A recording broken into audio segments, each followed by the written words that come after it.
자, 10월 총평과 마지막 40가지 말씀드려 보도록 하겠습니다. 자, 저희가 일단 공통부터 볼 건데, 일단 공통 13번 보시면은, 자, 삼각함수 활용 문제가 나왔다. 자, 삼각함수 활용 문제는 당연히 길이하고 각을 문자로 둔 다음에 우리가 식으로 만들어서 길이가 구하는 건데, 그때 중요한 것은 문자의 개수를 적게 잡는 것이고, 관계를 보는 게 가장 중요하고, 자, 관계를 볼 때는 대반사. 우리가 이것을 확인하는 게 코어 테마였죠. 대반사 잘 체크해서 문자를 줄이면 어렵지 않게 문제를 풀 수가 있는데, 그러니까 너네가 닮음이라고 너무 집착하는 경향이 있어요. 근데 닮음도 여기에 포함되는 거야. 그렇잖아. 닮았다? 각이 똑같아. 사인 B가 같으니까 대변 B가 같아요. 그거 아니야. 그러니까 너네가 대반사가 정말 중요한 거고, 대반사 코어 테마니까 한 번쯤 검색해 보려고 노력하시고, 그렇게 삼각함수 활용 문제를 푸셔야 돼요. 알겠어요?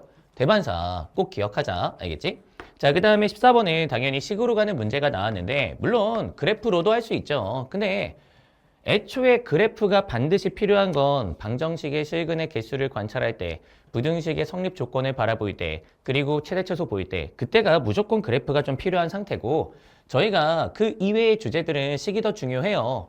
연결성, 그 다음에 접선. 기길럽 대입접점 식으로 간다. 연결성 식이 기반이다. 그럼 너네가 일단 식으로 가고 그 다음에 그 식을 계산할 때 간단하게 그래프 도입해서 산수를 줄일 수 있다. 그렇게 생각하는 게 좀 더 나이스하겠죠. 그죠? 그리고 이 친구도 마찬가지야. 얘도 식이지. 왜?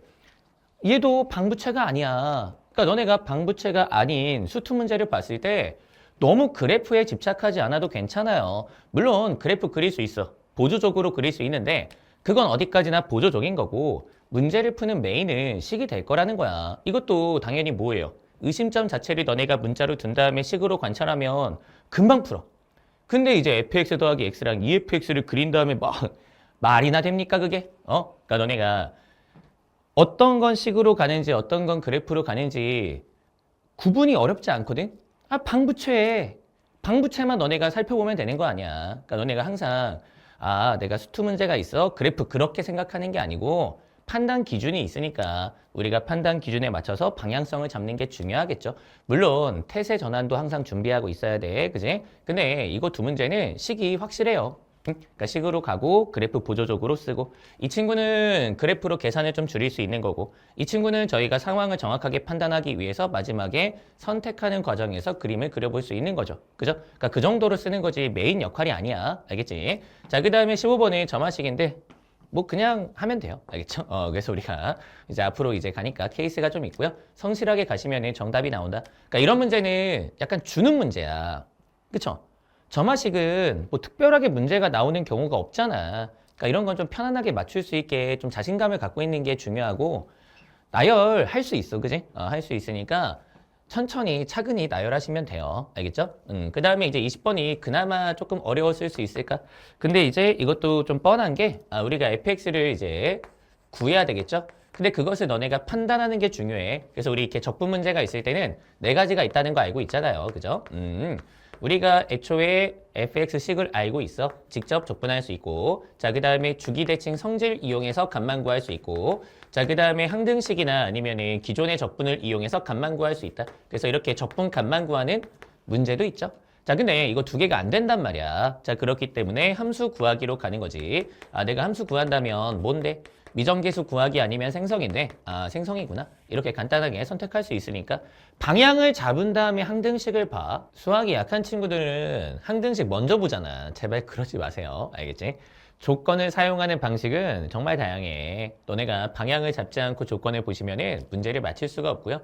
그 다음에 우리가 생성하는 과정에서 선택형 함수가 따라오는 건 약간 뭐 기본적인 흐름이죠. 흐름이니까 너네가 선택형 함수 연결성과 값조건 이용해서 선택한다. 근데 최대 최소를 보는 거잖아. 그래프가 좀 필요하겠지. 그러니까 너네가 그릴 때 그리고 계산할 때 계산하고 좀 그게 돼야 돼요. 알겠죠? 그래서 그래프 그려가면서 가장 클 때 가장 작을 때 관찰하시면 어렵지 않게 문제가 해결이 되더라. 뭐 그게 20번이고요. 자, 그 다음에 21번은 그냥 늘 먹던 음식이 나온 거죠. 그죠? 잘 풀면 돼요. 그러니까 이런 것도 틀리는 것도 재주야. 그치? y는 t하고 이제 만나는 교점의 개수 보는 거니까 당연히 우리가 어떤 거? 팅접, 첨점, 불연속, 점근선 이런 거 신경 써야 돼. 근데 이제 이 함수는 뭐가 있었어요?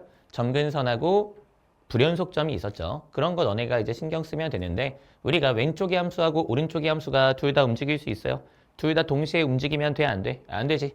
고정하고 관찰한다. 그렇게 너네가 기본적인 방향성을 잡은 다음에 우리가 자연수 개수 6개를 봤어요. 6개는 된다. 7개는 안 된다. 너네가 된다 안 된다 이용하면 부등식이 나오니까 자연수를 그 부등식으로 구할 수 있겠구나. 정보가 그냥 막 연결된다, 그지? 기본적으로 이제 우리가 해야 될 것들 생각하면은 간단하게 문제가 해결이 됐을 것 같아요. 자, 근데 이제 이런 소리 하는 친구들이 있어요. 안 보임? 응? 저는 사전공략법 공부했는데 안 보여요.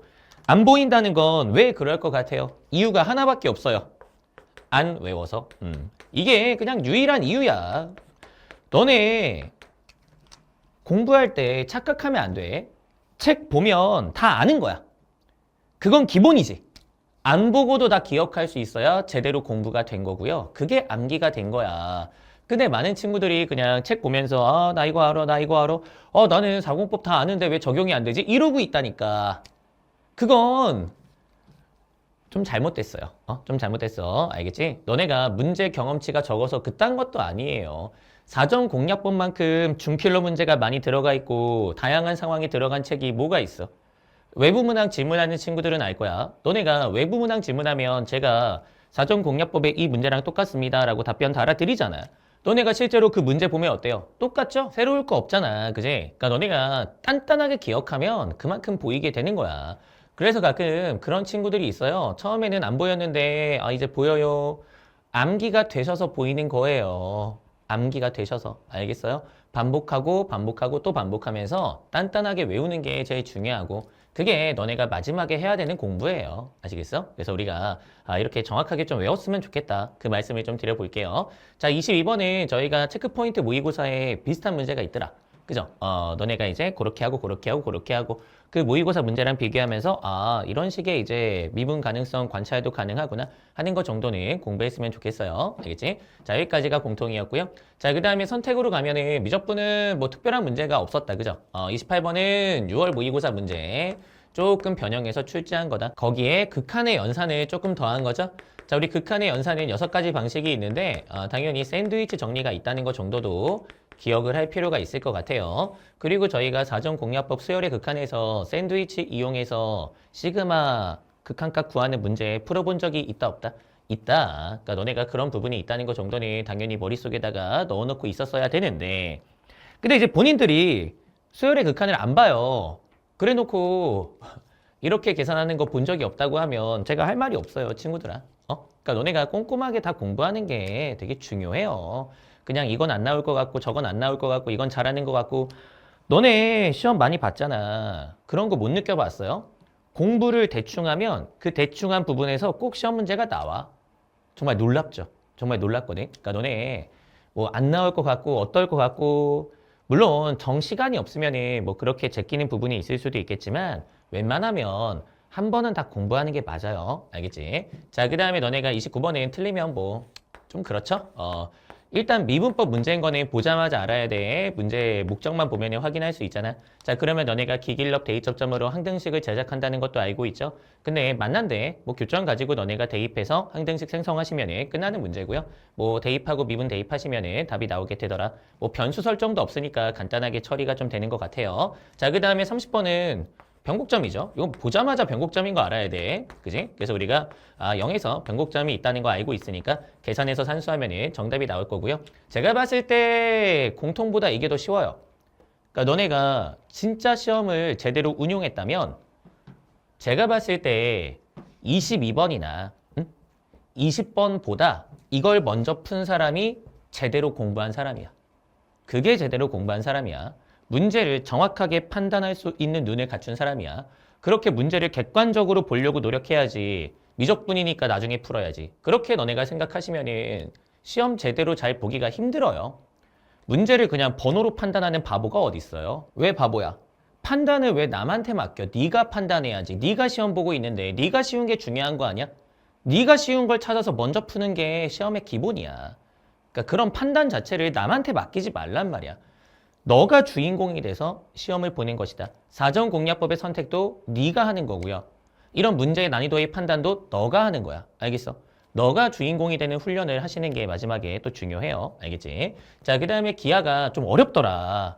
여기 좀 어렵던데? 뭐 나만 그렇게 느꼈을 수도. 자, 28번은 벡터의 자체인데 너네가 나 조건을 좀 제대로 해석하기가 힘들었을 수도 있을 것 같아요. 근데 우리가 항상 함수도 마찬가지고 벡터도 마찬가지인데 조금 잘 모르겠는 그런 함수나 벡터는 이름을 붙이고 나중에 구체적으로 보는 게 좋을 수 있어요. 너네가 이름 붙이고 나중에 이제 천천히 해석하시면은 간단하게 처리가 또 되더라. 그지? 그 다음에 29번은 뭐 2차 곡선인데 잘 맞춰야 될 것 같고요.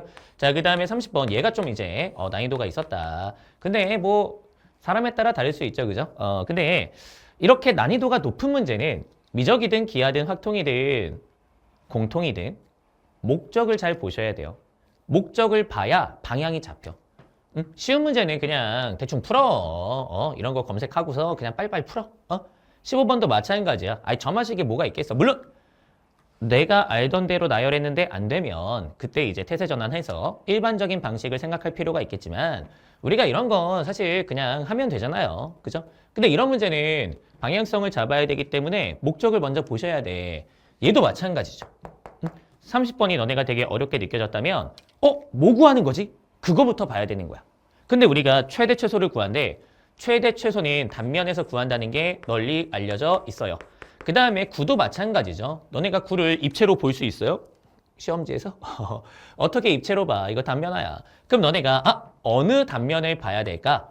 그걸 너네가 정하면 방향성이 잡혀.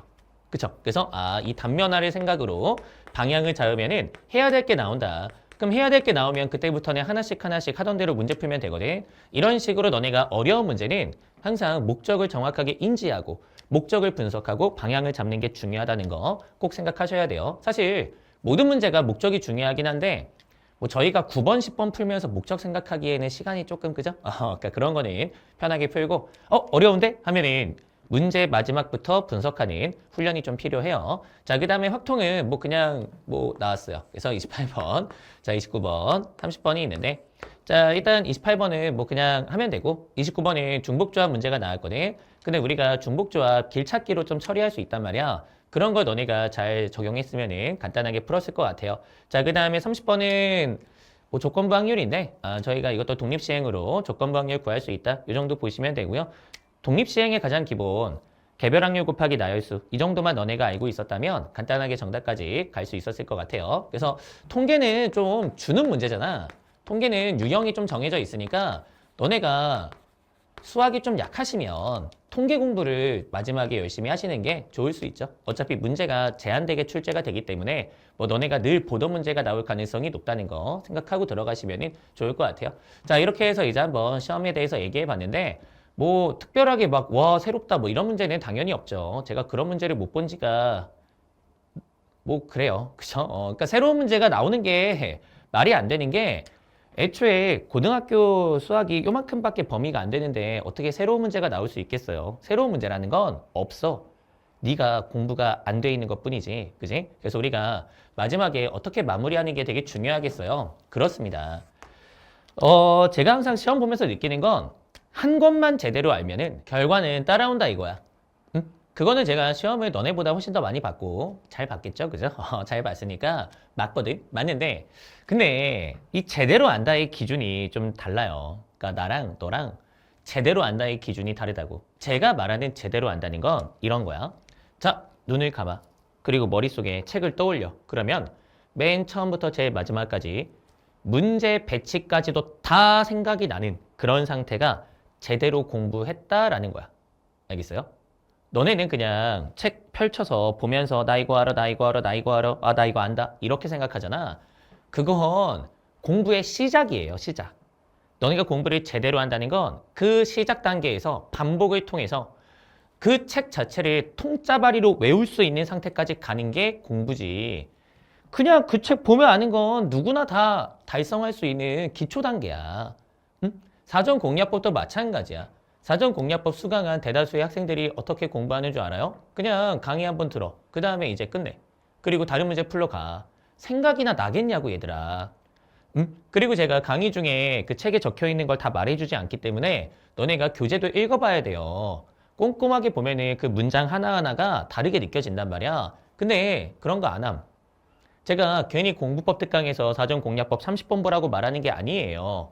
너네가 그렇게 머릿속에 띡 떠올린 다음에 차분히 앞에서부터 어떻게 내용이 배치가 돼 있고 문제는 뭐가 들어가 있고 그 문제에서 내가 배워야 되는 게 무엇이고 이런 것들이 쫙 그려지려면 30번은 봐야지. 그러니까 그게 되게 기본적인 거거든. 근데 그 기본을 안 하니까 안 보인다. 뭐 어떻다, 저떻다. 이런 얘기들이 나오는 거야. 너네가 그렇게 단단하게 암기가 돼 있어야 보이는 게 늘어나는 거예요. 알겠어요? 그래서 우리 복습 정말 단단하게 했으면 좋겠고요. 당연히 이 복습은 백지에다가 너네가 한번 적어보는 연습을 해보라는 거예요. 백지 복습으로 마무리하는 게 가장 정석이죠. 그죠? 그래서 내가 미진하게 암기한 부분이 있다면 꼼꼼하게 다시 한번 살펴보고 그런 시간을 갖는 게 수학도 중요하고요. 탐구도 중요해요. 너네가 사탐 같은 경우나 가탐 같은 경우에도 어쨌든 내용 기반으로 시험을 보는 거니까 꼼꼼하게 외웠는지 확인해야 될 거 아니야.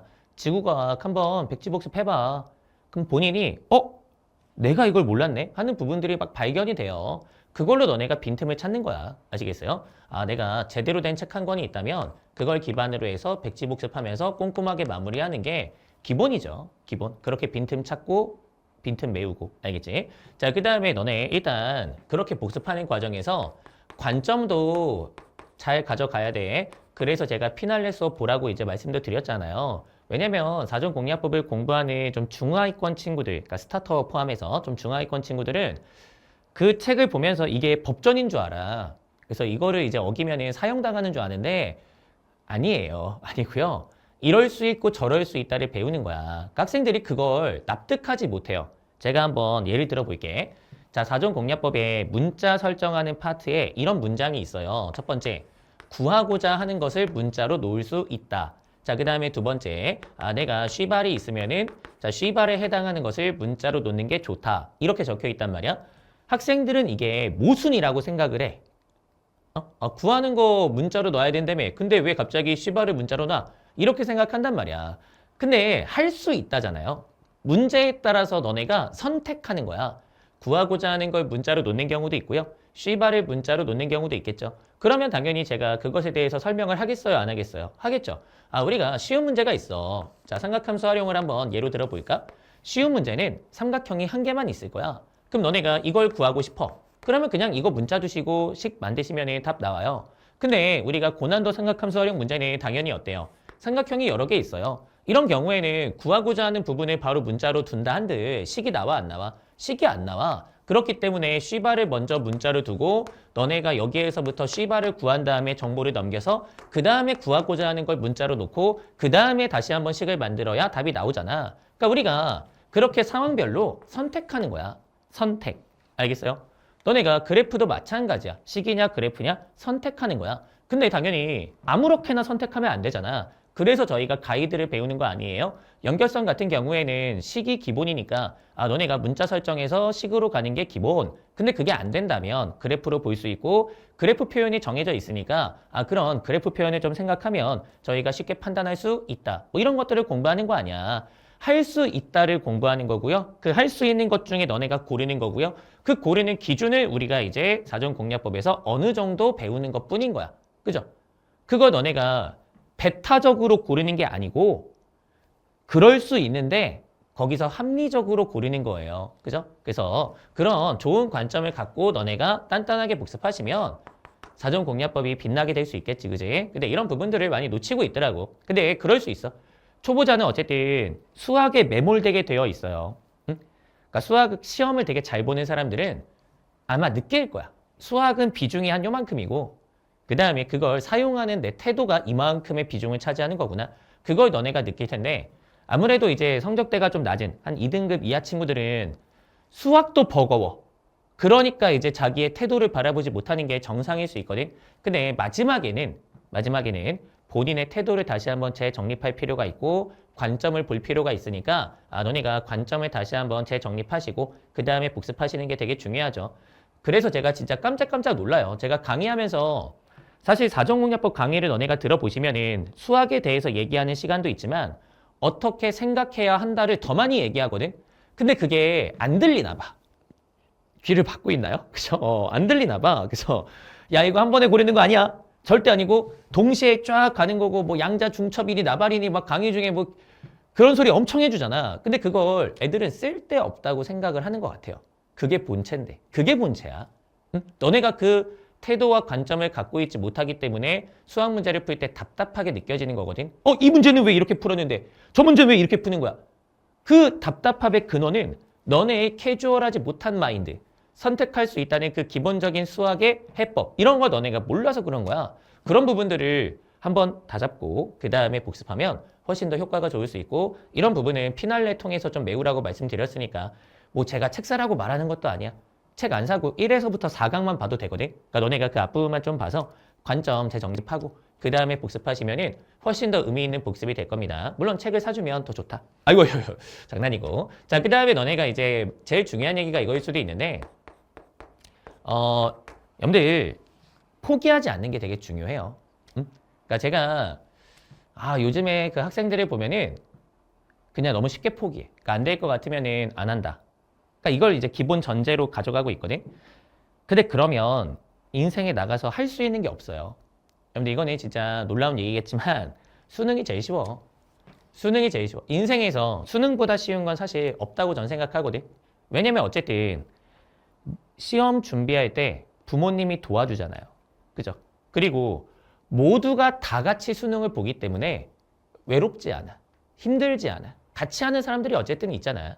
너네 학교 다니면은 뭐 옆에 친구도 수능 준비하고 뭐 다 뭐 대학 가려고 준비하고 있잖아요. 뭐 그게 정시든 수시든 준비하고 있단 말이야. 그렇기 때문에 다 같이 하는 거라서 막 내가 막 죽을 것 같고 막 그렇지 않아. 나 혼자만의 싸움이 아니니까. 근데 너네가 이제 사회 나가게 되면은 너 혼자만의 싸움이 돼요. 네가 알아서 해야 되고요. 네가 그걸 극복해야 돼. 근데 그 난이도가 수능보다 높아요. 그 난이도가 수능보다 높아.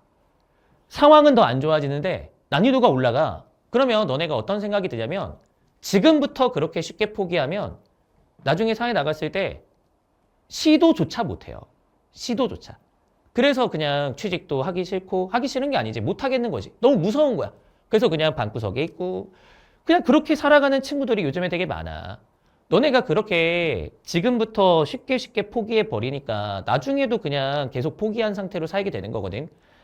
어떻게 보면은 대학 가는 것보다 저는 이게 더 중요하다고 생각을 해요. 저는 D2 준비했을 때 되게 자랑스러웠던 게 뭐 전국 80등 했다, 100등 했다, 그건 어쨌든 저도 이제 강사로서 저의 역량을 말해야 되니까 말하는 것 뿐이고, 제가 그때 정말 저 자신을 자랑스럽게 생각하는 건 너무 열악한 상황이야. 100일 남았고 시험은 코앞인데 아는 건 없고 그냥 누가 봐도 포기하기 쉬운 상황이잖아. 그죠? 근데 어거지로 끝까지 완주를 했다는 것. 저는 그거 하나만으로도 되게 자신감을 얻고 내가 앞으로도 힘든 일이 있을 때 이 정도의 자세를 가지고 해낼 수 있지 않을까 하는 그 의식을 갖게 되었거든. 그 의식 하나로 제가 점점점 성장하는 걸 많이 느껴요. 그러니까 너네가 포기하지 않고 완주하는 것 자체가 굉장히 의미가 있다는 거야. 너네가 그 완주를 태어나서 단 한 번도 해본 적이 없을 가능성이 굉장히 높아. 그렇지 않을까? 너네가 그냥 좀만 힘들 것 같으면 어리광 피우고, 어리잖아. 그죠? 그 다음에 좀만 힘들 것 같으면 부모님한테 도와주세요 뭐 이러고 그렇게 살아왔겠지. 근데 너네가 어떻게 보면 수능이라는 게 니네 인생에서 지금 처음으로 접하는 너만의 위기잖아요. 너가 극복해야 되는 거잖아. 그지?